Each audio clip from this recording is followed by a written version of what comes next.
Hello everybody, this is Fernando for the latest Cryptids and Monsters video.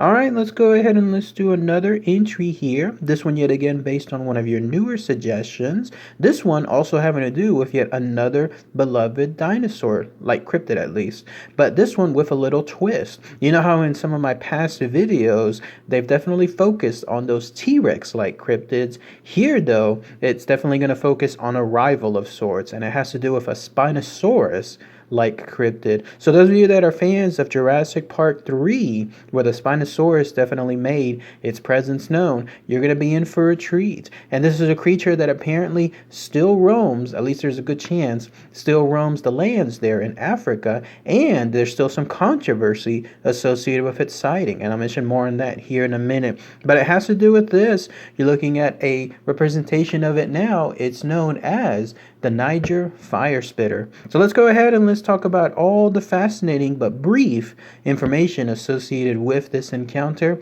and then also provide details on what it could possibly be as well. So here's how it goes. First off, the controversy surrounding the Niger Firespitter comes from the fact that it all derives from one single email. In other words, there's no real eyewitness accounts associated with this cryptid. Instead, it's more on the lines of hearsay. Someone saw something and then it was told to someone else, and then it was written essentially in an email. And that's why there's a lot of controversy, because how can you prove something like this? But either way though, I'm just going to present this information as is, and then that's where it's up to you to be able to decide what's true and then what's not. But this is an email that was around 2002, and it came from Nigeria, and there it was written by a gentleman called Philip Abuja, and he was someone that was in that location. I'm guessing he was there just either as a tourist, or he happened to actually live there. And either way though, he had a servant who had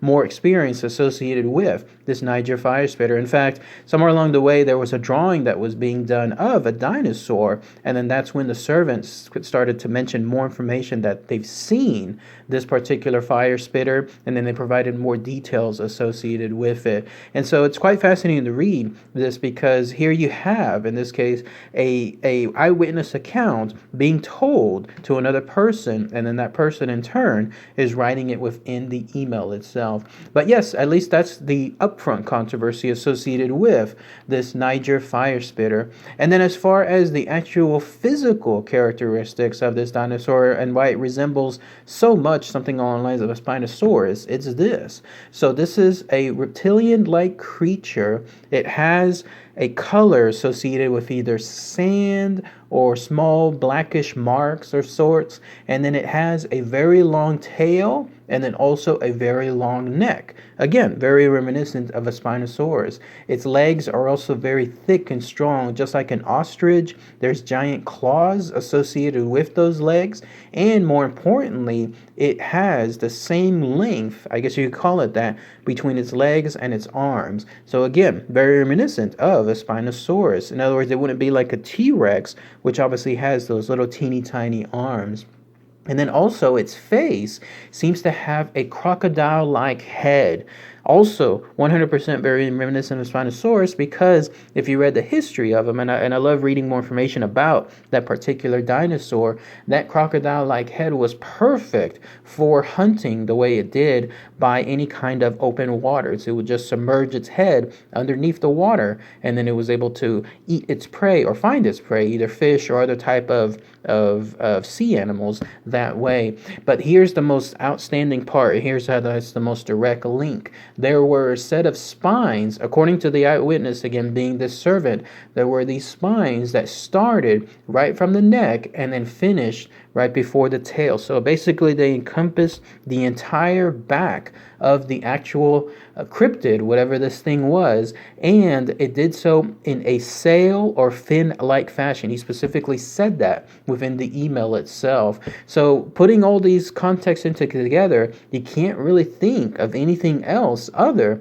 than a Spinosaurus. Like, this could be a long lost remnant of that famous dinosaur, and it could actually be there within Niger, or it could be other parts like Algeria or other parts surrounding it. Either way, though, where it was found, it could still be there to this day. But there's one last twist associated with its sightings. It was actually very small, maybe just about 60 to 80 centimeters, probably just the height of, let's say, someone's stomach or less.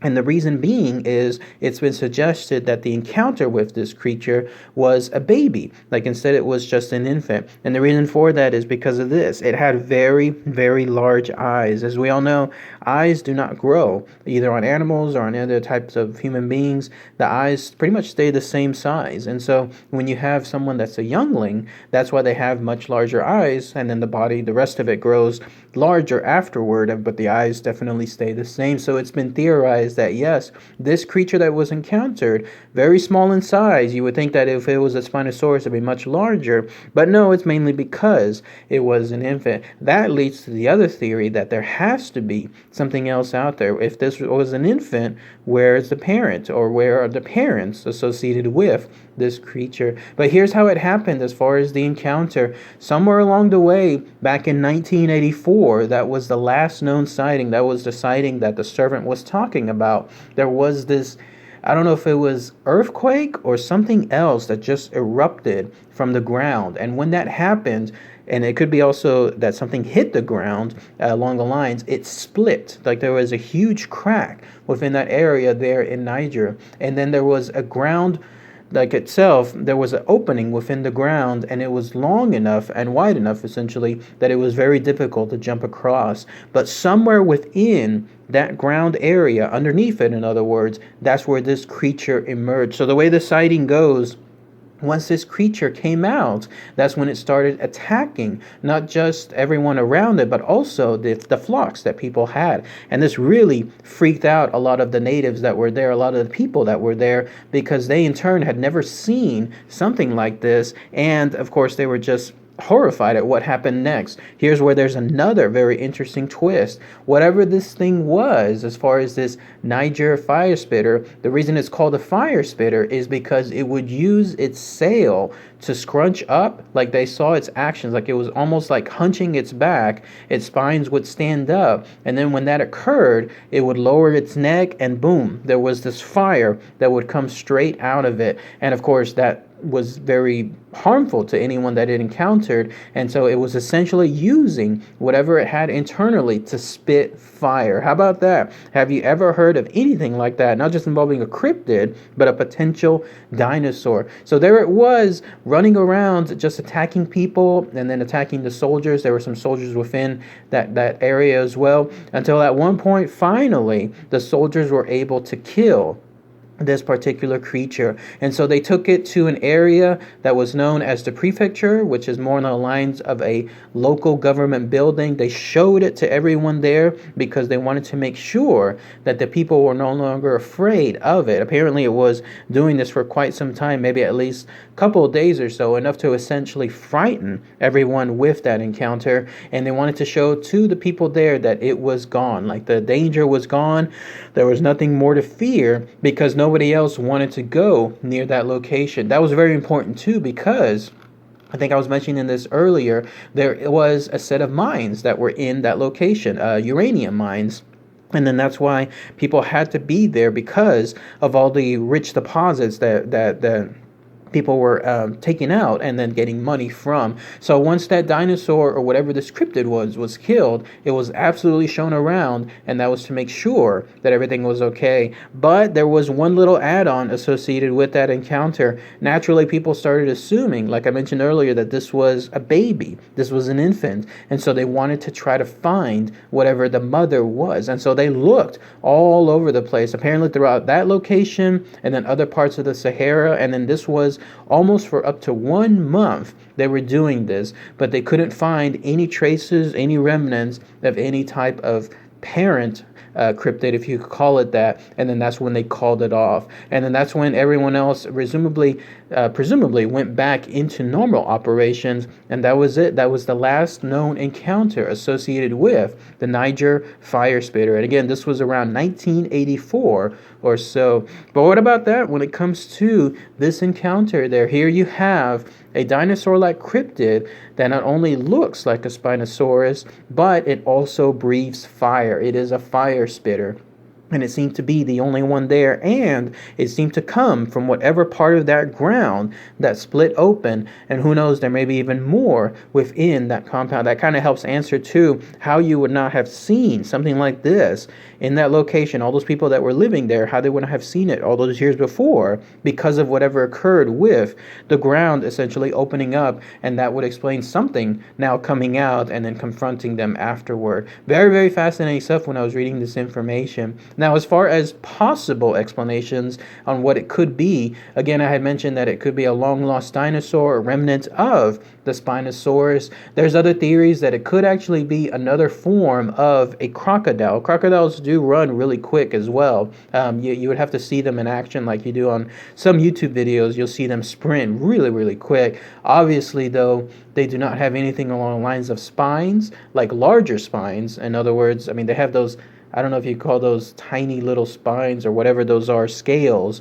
that were on some parts of their back, but they're really, really tiny. Nothing like a sail or any kind of fin. So there's that part, and then obviously they don't breathe fire, so that's another part too. And then another theory is that it could be just another cryptid, just something just 100% just unknown, and just happens to be at that location, and that's where it was found. Too bad that it was killed, because if you're wondering essentially what happened to it, the servant mentioned that it was taken to a location.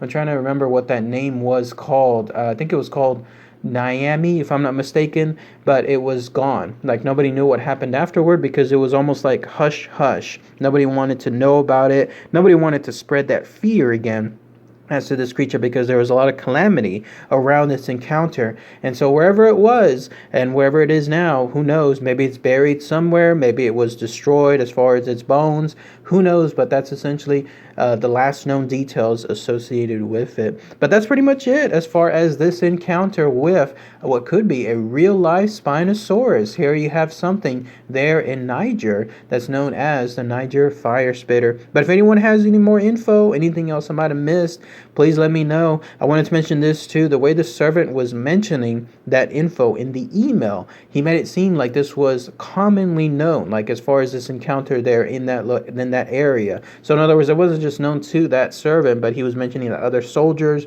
knew about it as well, and they would tell others afterward about that encounter, and then some of the other people that lived there also knew about it. So in other words, it was a locally known encounter as far as this cryptid, but it was not really widespread. But still, the fact that it was shown as far as a drawing to this servant, and he immediately knew and corrected on what it could be, that definitely stood out as well. Or who knows, it could be still 100% a hoax. And that was one other angle I wanted to mention, because it all derives from an almost anonymous email that no one really can trace any kind of true origin to. But again, if anyone has any more info as far as this particular cryptid, then please post them below. All right, everybody. Thanks again as always. Take care. Bye.